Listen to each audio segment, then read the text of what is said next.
কেন হঠাৎ বাংলাদেশ আমেরিকার দিকে ঝুঁকে পড়ল? আর কেনই বা নরেন্দ্র মোদী সরকারের রাতের ঘুম হারাম হয়ে গেছে?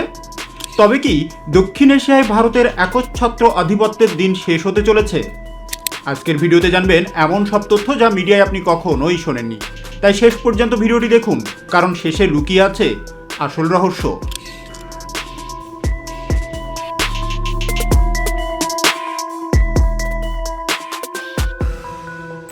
দক্ষিণ এশিয়ার ভূ রাজনীতিতে বইছে ঝোড়ো হাওয়া।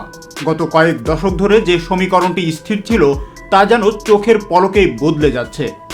এতদিন মনে করা হতো বাংলাদেশের রাজনীতির চাবিকাঠি দিল্লির হাতে, কিন্তু দৃশ্যপট এখন ভিন্ন। দিল্লিকে রীতিমতো পাশ কাটিয়ে ওয়াশিংটনের সাথে সরাসরি নতুন সমীকরণে জড়িয়েছে ঢাকা। গত কয়েক বছর ধরে বাংলাদেশ ও আমেরিকার সম্পর্কের মধ্যে এক ধরনের শীতলতা লক্ষ্য করা গিয়েছিল। স্যাংশন, ভিসা নীতি এবং নানা রাজনৈতিক চাপে ঢাকা ওয়াশিংটন দূরত্ব ছিল চোখে পড়ার মতো। কিন্তু ক্ষমতার পট পরিবর্তনের পর সেই সম্পর্কের বরফ গলতে শুরু করেছে অভাবনীয় গতিতে।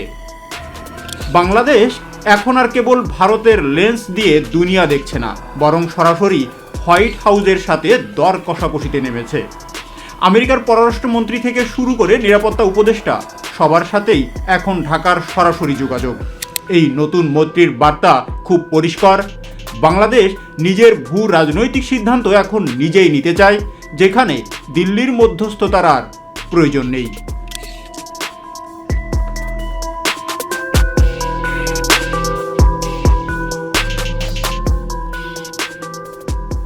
সম্প্রতি মার্কিন অভিবাসনের জন্য সরকারি কল্যাণ ও সহায়তা সুবিধা গ্রহণের তালিকায় আছে বাংলাদেশ, পাকিস্তান, ভুটান, চীন ও নেপাল সহ কয়েকটি দেশ। তবে ওই তালিকায় নেই ভারতের নাম। মার্কিন প্রেসিডেন্ট ডোনাল্ড ট্রাম্প 4 জানুয়ারি এইসব দেশের নামের একটি তালিকা প্রকাশ করেছে। বার্তা সংস্থা পিটিআইকে উদ্ধৃত করে এমন খবর দিয়েছে দ্য হিন্দু। এতে বলা হয়, immigrant welfare recipient rates by country of origin শিরোনামের তালিকায় বিশ্বজুড়ে প্রায় 120টি দেশ ও অঞ্চল রয়েছে। এইসব দেশের অভিবাসীরা যুক্তরাষ্ট্রে বিভিন্ন সহায়তা পায়। এই তালিকায় ভারত নেই।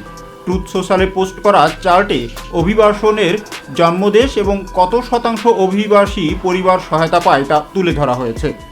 তালিকায় উল্লেখ করা হয়েছে, বাংলাদেশের অভিবাসীদের শতকরা 54.8% পরিবার এই সহায়তা পায়। পাকিস্তানের ক্ষেত্রে এই হার 40.2%, নেপালে 34.8%, চীনে 32.9%, ইসরায়েল বা ফিলিস্তিনের ক্ষেত্রে 25.9%, ইউক্রেনের ক্ষেত্রে 42.7% এবং এশিয়ার অন্যান্য শ্রেণীবদ্ধ নয় এমন ক্ষেত্রে 38.8%। তথ্যপত্রে দেখা গেছে, যুক্তরাষ্ট্রের বৃহত্তর জাতিগত গোষ্ঠীগুলোর মধ্যে ভারতীয় আমেরিকানদের গড় পারিবারিক আয় সবচেয়ে বেশি।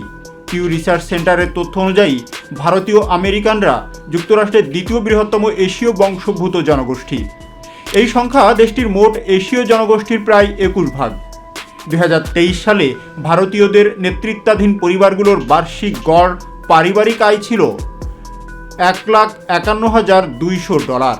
সমগ্র এশীয় নেতৃত্বাধীন পরিবারের ক্ষেত্রে এই আয় ছিল $1,05,600।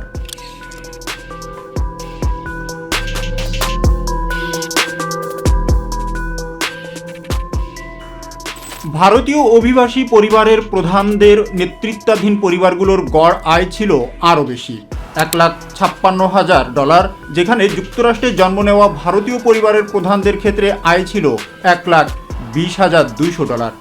পিউ এর তথ্য অনুযায়ী 2023 সালে 16 বছর বা তারও বেশি বয়সী ভারতীয় আমেরিকানদের গড় বার্ষিক ব্যক্তিগত আয় ছিল $85,300, যা সমগ্র এশীয় জনগোষ্ঠীর গড় আয়ের চেয়ে বেশি। এখন প্রশ্ন উঠতে পারে, বাংলাদেশ আমেরিকা ঘনিষ্ঠ হলে ভারতের সমস্যা কোথায়? সমস্যাটা আসলে গভীরে। ভারত সবসময় বাংলাদেশকে তার ব্যাকইয়ার্ড বা প্রভাব বলয়ের অংশ বলেই মনে করে এসেছে। দক্ষিণ এশিয়ায় আমেরিকার যে কোনো বড় উপস্থিতি ভারতের জন্য নিরাপত্তা ও কৌশলগত চ্যালেঞ্জ তৈরি করে। বাংলাদেশ যদি আমেরিকার সাথে সরাসরি প্রতিরক্ষা বা অর্থনৈতিক জোটে যায়, তবে এই অঞ্চলে ভারতের দাদাগিরি বা বিগ ব্রাদার ইমেজ বড় ধাক্কা খাবে। আমেরিকা দীর্ঘদিন ধরে বঙ্গোপসাগরে নিজেদের অবস্থান শক্ত করতে চায়। ভারত কখনোই চায়নি এই অঞ্চলে বাইরের কোনো পরাশক্তি স্থায়ী আস্থানা গড়ুক। কিন্তু বাংলাদেশ যদি ঢাকাকে ওয়াশিংটনের জন্য উন্মুক্ত করে দেয় তবে ভারতের নৌ নিরাপত্তার ঝুঁকির মুখে পড়বে। গত 15 বছর বাংলাদেশ প্রায় প্রতিটি বড় সিদ্ধান্তে ভারতের উপর নির্ভরশীল ছিল, কিন্তু এখন আমেরিকার হাত ধরা মানে হলো সেই একক নির্ভরতা থেকে বেরিয়ে আসা।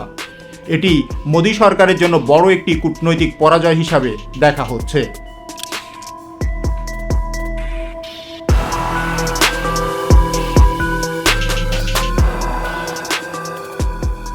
আমেরিকা কেন হঠাৎ বাংলাদেশকে নিয়ে এত আগ্রহী? এখানে মূল খেলোয়াড় আসলে চীন। দক্ষিণ এশিয়ায় চীনের ক্রমবর্ধমান প্রভাব রুখতে ওয়াশিংটনের একজন বিশ্বস্ত বন্ধু দরকার। ভারত কোয়াড বা অন্যান্য জোটে থাকলেও ইউক্রেন যুদ্ধ বা রাশিয়ার সাথে সম্পর্কের প্রশ্নে সবসময় আমেরিকার পক্ষে থাকে না।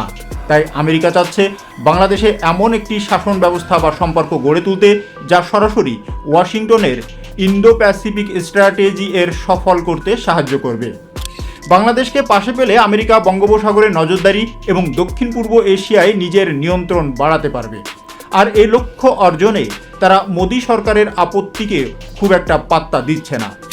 কূটনীতিতে বলা হয় স্থায়ী কোনো বন্ধু নেই, স্থায়ী কোনো শত্রুও নেই, আছে শুধু স্থায়ী স্বার্থ।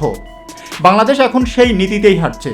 মোদী সরকারকে টেক্কা দিয়ে আমেরিকার সাথে এই দহরম মহরম আসলে বাংলাদেশের সার্বভৌমত্বের এক নতুন পরিচয় দিচ্ছে।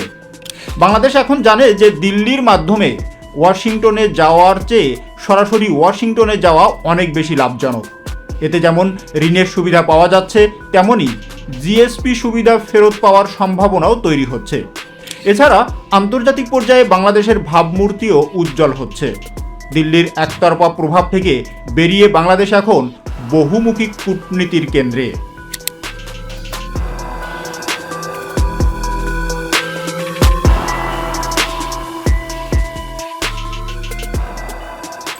তবে এই পথ যে খুব সহজ তা কিন্তু নয়। ভারত এই পরিস্থিতি সহজে মেনে নেবে না।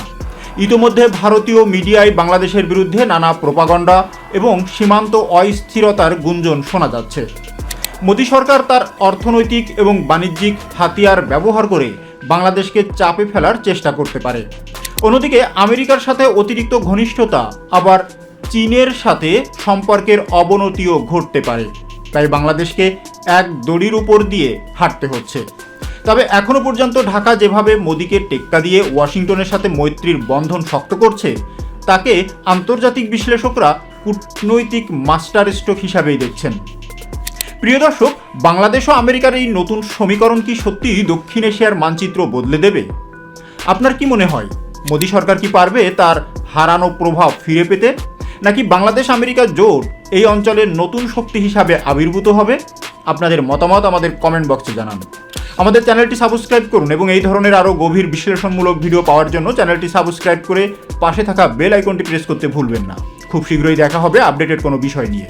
ধন্যবাদ।